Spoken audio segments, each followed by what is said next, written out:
গ্রামের পুকুর পাড়ে ভিড় জমেছে।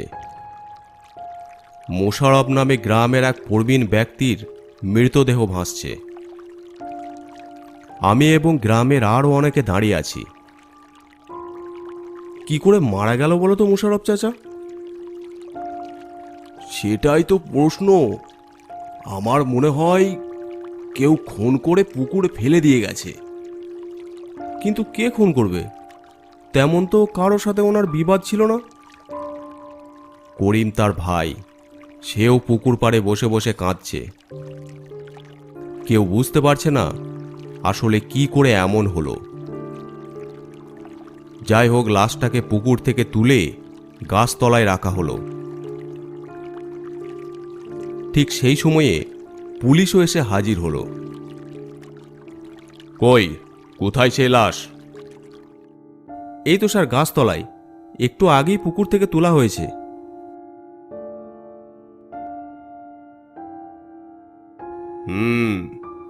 মনে হচ্ছে এটা স্বাভাবিক মৃত্যু নয়, এটা খুনের মামলা মনে হচ্ছে।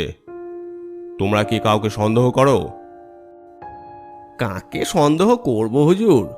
কাল রাতেও আমরা একসাথে খাওয়া দাওয়া করেছি, গল্প করে তারপর ঘুমাতে গেছি। সকালে উঠে দেখি পুকুরে ভাইয়ের লাশ ভাসছে। কারো সাথে কোনো দুশ্মনী ছিল না হুজুর। তাহলে মরল কি করে? ঠিক আছে, লাশটির ময়না তদন্ত করতে হবে, সদর হাসপাতালে নিয়ে যেতে হবে। তোমরা তাড়াতাড়ি লাশটা নিয়ে রওনা দাও, আমি হাসপাতালে রিপোর্ট জমা দেব। ও হুজুর, ভাই তো মারাই গেছে, আবার লাশটাকে কাটাছিঁড়া করার কি দরকার? দরকার আছে। পোস্টমর্টম না করলে বুঝতে পারা যাবে না মৃত্যুটা স্বাভাবিক নাকি কেউ খুন করেছে। তোমরা তাড়াতাড়ি লাশ নিয়ে রওনা দাও। এরপর পুলিশ অফিসার চলে যায়। এবার গ্রামের লোক চিন্তায় পড়ল কারা লাশ নিয়ে যাবে। একজন আমাকে বলল, তুমি করিম আর রহিম যাও। কিন্তু চাচা, আমি বাড়িতে না থাকলে বাড়ির লোক আতঙ্কে থাকবে। তুমি ওর ভাই, তোমাকে যেতেই হবে। অগত্যা আমাকেও রাজি হতে হলো। তখন গরুর গাড়ি বা ঘোড়ার গাড়ি ভরসা ছিল। আমি, করিম আর রহিম একটা গরুর গাড়িতে মোশাররফ চাচার মৃতদেহ নিয়ে হাসপাতালের দিকে রওনা দিলাম। তখন সন্ধে হয়ে গেছে। বেলা তো গড়িয়ে গেল, সন্ধে হয়ে গেল, তাড়াতাড়ি পৌঁছতে পারবো তো? আর বেশি দূর নয়, চিন্তা করো না কাকা, শুধু সময় মতো ডাক্তার আসলেই হয়। হাসপাতালটা গ্রামের দিকে, তাই এই রাস্তাটা এত ফাঁকা। তাড়াতাড়ি চল।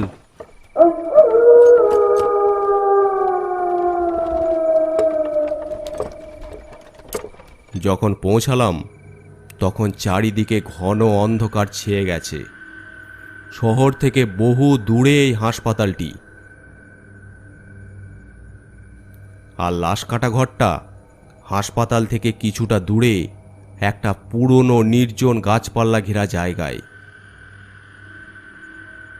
আমরা লাশটা নিয়ে সেখানে অপেক্ষা করতে লাগলাম। অনেকক্ষণ হয়ে গেল, ডাক্তারবাবু তখনও এসে পৌঁছায়নি। ধুর, এত রাত হয়ে গেল, ডাক্তারবাবু এখনও এলো না। আর কতক্ষণ অপেক্ষা করব? বাড়িতে মেয়েরা সব একা আছে, আমি না থাকলে ওরা আরও আতঙ্কে থাকবে। বেশি দেরি হলে তো আর ফিরতে পারবো না। শোন, সারা রাত এখানে সবাই থেকে কি করব? যে কোনো একজন থাকলেই তো হবে। ভোর ভোর তারপর আমরা গাড়ি নিয়ে চলে আসব। আমার বাড়িতেও কোনো পুরুষ মানুষ নেই। মেয়েরা এই ঘটনার পর সব আতঙ্কে আছে। ও, তাহলে কি আমাকেই থাকতে হবে একা? তোর বয়স কম, মনের সাহস আমাদের থেকে অনেক বেশি। তাছাড়া তোদের বাড়িতে অন্যান্য পুরুষরাও আছে। কিন্তু একটা লাশের সাথে একা কি করে থাকবো? একা কেন? আর কিছুক্ষণ পর তো ডাক্তার চলে আসবে, আর আমরা তো ভোর 4টের সময় বেরিয়ে পড়ব। আমার শরীরটাও বড্ড খারাপ। ভাইয়ের এইভাবে চলে যাওয়াটা খুব বেদনা দিচ্ছে রে। হ্যাঁ কাকা, বুঝতে পারছি। ঠিক আছে, তোমরা যাও, তবে ভোর ভোর চলে এসো। তারপর তারা গরুর গাড়ি নিয়ে আবার বাড়ির দিকে রওনা দিল।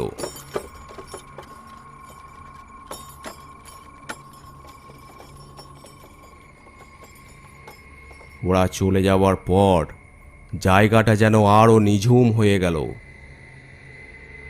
এই দিকটা কেউ নেই, একদম শুনশান। মোশারফ চাচার লাশটা লাশ কাটা ঘরের পাশেই রাখা আছে, আর আমি তার একটু পাশেই বসে আছি। যতই বয়স কম হোক, যতই সাহস থাকুক না কেন, একটা লাশের সাথে লাশ ঘরের সামনে এমন শুনশান জায়গায় একা থাকলে যে কারো গা ছমছম করবে। আমারও গা ছমছম করতে লাগলো। মনে মনে ওদেরকে গালি দিতে লাগলাম। ধুর, ওরা কি সহজেই চলে গেল। করিম কাকা নিজের ভাই মারা গেছে, তাও সে থাকলো না, আর আমাকে এই ভুতুড়ে জায়গায় একা ফেলে রেখে চলে গেল। হঠাৎ কাছে একটা পেঁচা ডেকে উঠল। দূরের মাঠের শিয়ালগুলো চিৎকার করে উঠল। তখনই মনে হলো খাটটা যেন একটু নড়ল। ভালো করে তাকিয়ে দেখলাম, না, ঠিকই আছে। রাত তখন প্রায় 10টা। দেখলাম ডাক্তারবাবু, যিনি পোস্টমর্টম করবেন, উনি এগিয়ে আসছেন। সঙ্গে আরও একজন, মনে হয় হেল্পার। কাছে এসে ডাক্তারবাবু বললেন, আরে তুমি একা এখনো বসে আছো? বাহ, সাহস আছে বলতে হবে। হ্যাঁ ডাক্তারবাবু, কি আর করব, আমাকে একা রেখে ওরা চলে গেল। আচ্ছা, তোমরা দুজন লাশটা ঘরে রাখা টেবিলের ওপর রেখে এসো। আমরা দুজন লাশটা নিয়ে গিয়ে টেবিলে রেখে দিলাম। যাও, তুমি এবার বাইরে বসো, একটু সময় লাগবে। আমি বাইরে গিয়ে বসে রইলাম। ওরা দরজা লাগিয়ে দিল। বাইরে তখন ঘন অন্ধকার। চারিদিকে থমথমে নীরবতা। ঝিঝি পোকার ডাক যেন আরও ভয় ধরিয়ে দিচ্ছে। ভিতর থেকে মাঝে মাঝে যন্ত্রপাতির আওয়াজ আসছে। মনে মনে করিম কাকা আর রহিমকে গালি দিতে লাগলাম। উফ, এমন অবস্থায় আমাকে একা ফেলে চলে গেল ওরা। এইভাবে কেটে গেল প্রায় 2 ঘন্টা। বেশ বিরক্ত লাগছিল আমার, আর কতক্ষণ লাগবে কে জানে। তখনই দেখলাম আমার কিছুটা দূরে একটা বৃদ্ধ মতো লোক এগিয়ে যাচ্ছে। আশ্চর্য, এতক্ষণ এখানে আছি কিন্তু কাউকে তো দেখি না এইদিকে আসতে। তাহলে এই লোকটা কোথা থেকে এলো? এই যে চাচা, শুনছেন? কিন্তু লোকটা কোনো কথার উত্তর না দিয়ে এগিয়ে চলে গেল। কিছুটা যাবার পরই হঠাৎ যেন মিলিয়ে গেল। এ কি, লোকটা হঠাৎ গেল কোথায়?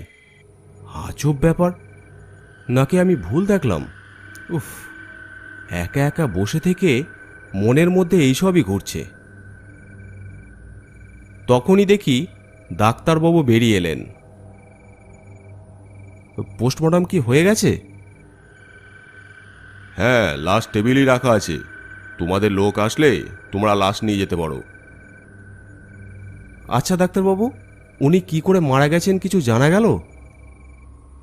কি করে মারা গেছে তা তো জানি না, তবে ঘাড়ে গভীর একটা আঘাতের দাগ, একদম পিছনের দিকে। হয় উনি পা পিছলে পিছন দিকে পড়ে গেছে, অথবা কেউ জোরে আঘাত করেছে।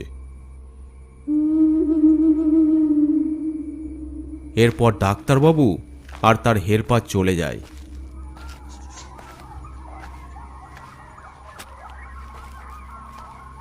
আবার আমি একা হয়ে গেলাম। আশেপাশে আর কেউ নেই। তার মানে খুনই, মোশাররফ চাচাকে কেউ খুনই করেছে মনে হয়। কিন্তু কে খুন করবে? কে করলো এমন কাজ? রাত তখন 1:30। হঠাৎ ঘরের ভিতর থেকে কোনো একটা জিনিস পড়ে যাওয়ার আওয়াজ এলো। হ্যাঁ, কিসের আওয়াজ হলো? কিছু কি পড়ে গেল নাকি? হয়তো ডাক্তারবাবুর কোনো যন্ত্রপাতি হতে পারে। তারপরই দূরের জঙ্গল থেকে শিয়াল ডেকে উঠল, যেন সেও এই আওয়াজটা শুনতে পেয়েছে। আমি ওই দূরের জঙ্গলের দিকে তাকিয়ে আছি। তখনই আবার কোনো গ্লাস পড়ে যাওয়ার ঝনঝনে শব্দ এলো। হ্যাঁ, আবার আওয়াজ। কিন্তু কিন্তু লাশ ঘরে তো কেউ নেই। তাহলে বারবার এমন জিনিস কে ফেলছে? কোনো বিড়াল বা ইঁদুর নয় তো?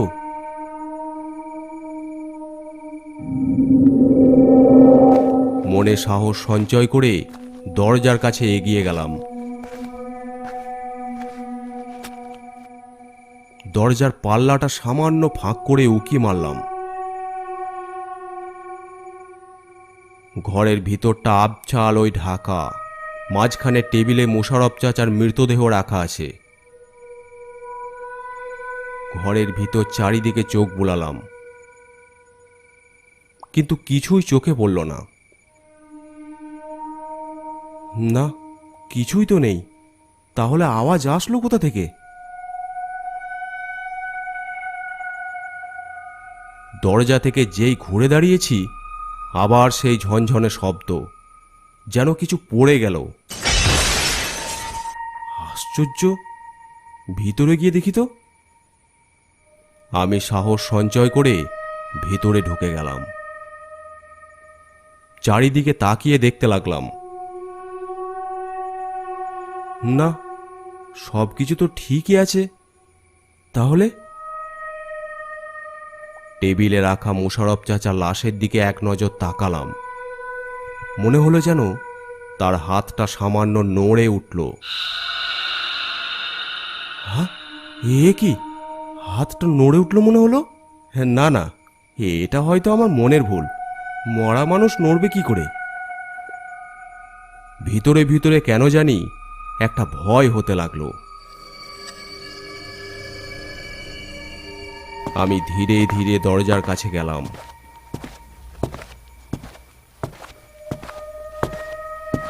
কিন্তু দরজা খুলতে গিয়ে দেখি দরজা কিছুতেই খুলছে না।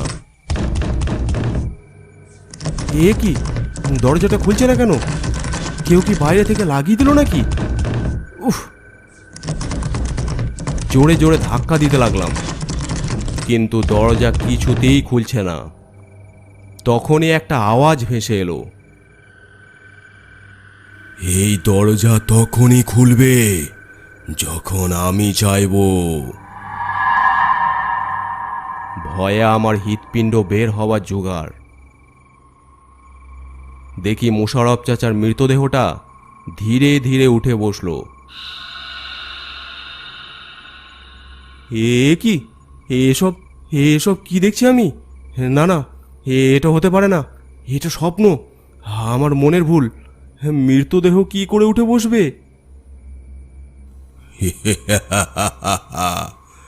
আমাকে দেখে ভয় করছে নাকি? হ্যাঁ, আমাকে আমাকে কেন ভয় দেখাচ্ছ? আমি তো তোমার ভালোর জন্যই এখানে অপেক্ষা করছি। তোর কোনো ভয় নেই। আমি সব জানি। আমার কি করে মৃত্যু হয়েছে তুই জানিস? না না, জানি না। খুন খুন করেছে আমাকে। সে জানতো সে দোষী, তাই তোকে একা এখানে ফেলে চলে গেছে। খুনি করিম আমার ভাই। জমি আর টাকার লোভে পুকুরে ফেলার আগে সেই আমাকে পেছন থেকে আঘাত করেছিল। সবার চোখে ধুলো দিয়ে সে ঘুরে বেড়াচ্ছে। ওর শাস্তি না হওয়া পর্যন্ত আমার আর তার শান্তি নেই।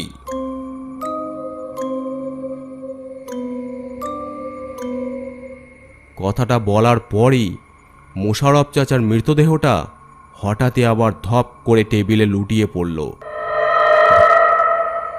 ঘরের আলোটা এক মুহূর্তের জন্য নিভে গেল, তারপর আবার জ্বলে উঠল। লাশ আবার নিথর, যেন কিছুই হয়নি। দরজাও নিজে থেকে খুলে গেল। ভয়ে আমার হাত পা তখন ঠান্ডা হয়ে গেছে।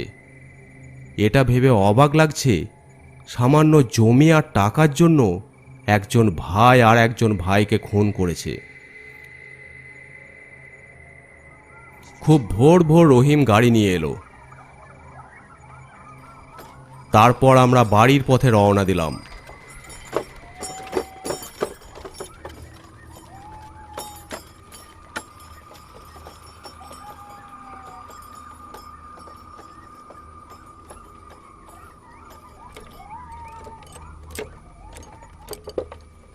কাকা এলো না কেন? কি আর বলবো, আমি ডাকতে গেলে বলে ওর নাকি শরীর ভালো লাগছে না, আমাকে বলল তুই যা। আমি বুঝতে পারলাম কেন করিম কাকা আসে নাই।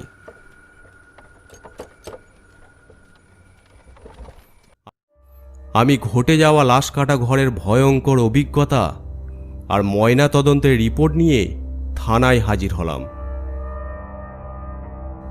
স্যার, মোশাররফ চাচার মৃত্যু স্বাভাবিক ছিল না, এটা খুন, আর খুনি হলো করিম। কি বলছো তুমি? করিম তোর ভাই, আর তুমি এত নিশ্চিত কি করে? সেদিন রাতে লাশ কাটা ঘরে তখন কি হলো স্পষ্ট করে বলো। তারপর আমি লাশ কাটা ঘরে যা যা হয়েছে সব খুলে বললাম।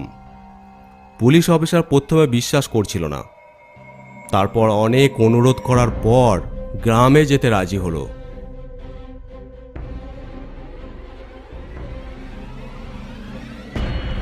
করিম, মোশাররফকে খুন করার অভিযোগে তোমাকে গ্রেপ্তার করতে এসেছি। আমরা জানি জমি আর টাকার লোভেই তুমি তোমার ভাইকে খুন করেছো। না স্যার, আমি কিছুই করিনি, আমি নির্দোষ। কেউ আপনাকে মিথ্যা কথা বলেছে।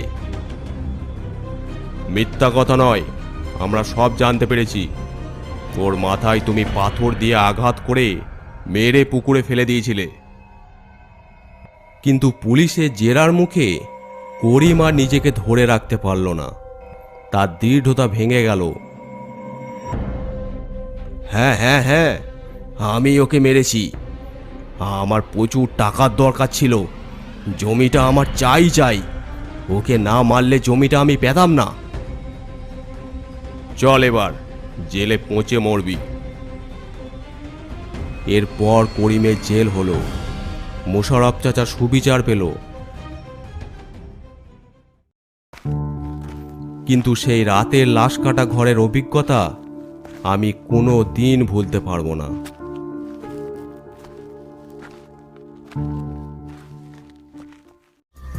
আজকের গল্পটি আপনাদের কেমন লাগলো অবশ্যই কমেন্ট করে জানাবেন। আর যদি ভালো লেগে থাকে অবশ্যই চ্যানেলটি সাবস্ক্রাইব করে দেবেন। আর আপনারা যারা গল্প পাঠাতে চান আমাদের ফেসবুক পেজে ইনবক্স করে পাঠাতে পারেন, অথবা আমাদেরকে মেল করতে পারেন। এছাড়াও আমাদের ইনস্টাগ্রাম আইডি আছে, আপনারা ফলো করে নিতে পারেন। সব কিছুর লিঙ্ক ডিসক্রিপশন বক্সে দেওয়া আছে।